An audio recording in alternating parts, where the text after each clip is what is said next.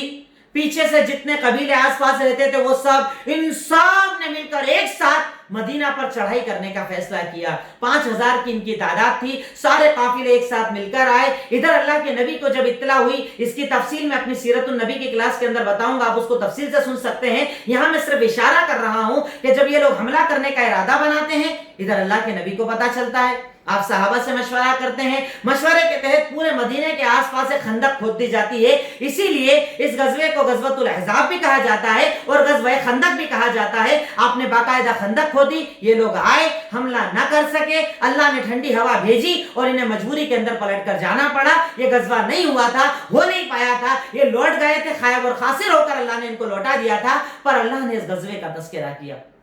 بھوکمری کا عالم تھا،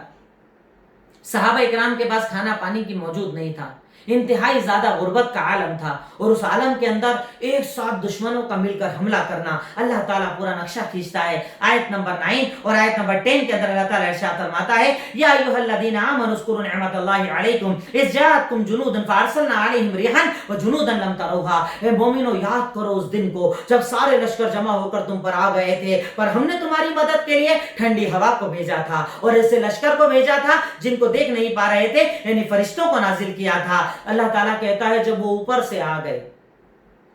نیچے سے آ گئے، جب ڈر کے مارے تمہاری آنکھیں پتھرا گئی، جب تمہارے کلیجے نکل کر حلق کو آ گئے اور تم لوگ عجیب سے گمان کے اندر آ گئے، تب اللہ نے مسلمانوں کو آزمایا تھا، بہت زیادہ آزمائش ہوئی تھی، کیونکہ اللہ تعالیٰ اس غزوے کے ذریعے مومنوں اور منافقوں کے درمیان فرق کروانا چاہتا تھا۔ مومن وہ جو ان حالات کے اندر بھی اللہ کے نبی کا سپورٹ کرے، اور منافق وہ جو مسلمانوں کو ڈرائے کہ تعداد بہت زیادہ، جو آج ہمارے اندر ہوتے ہیں نا، اور اب تو حالات بہت بگڑ گئے ہیں، اب تو داڑھی رکھنا چھوڑ دو، اب تو برقع کروانا چھوڑ دو، اب تو مسجد اور نماز کی باتیں چھوڑ دو، اب تو ایسا ہوگا، اب تو ویسا ہوگا۔ اللہ کہتا ہے ایسے حالات بنا کر میں مومن اور منافق کو الگ الگ کر دیتا ہوں۔ مومن کون، منافق کون؟ کہ مومن کو جب یہ کہا جاتا ہے، اللہ تعالیٰ کہتا ہے آیت نمبر 21 کے اندر، آیت نمبر 22 کے اندر کہتا ہے، اور اس کے علاوہ آیتوں کے اندر اللہ تعالیٰ کہتا ہے کہ جب کفار مکہ نے یہ آ کر کہا، منافقین نے آ کر کہا کہ ان الناس قد جمعوا لکم، بہت سارے لوگ جمع ہو کر آ گئے ہیں، ڈرانے کے لیے آئے،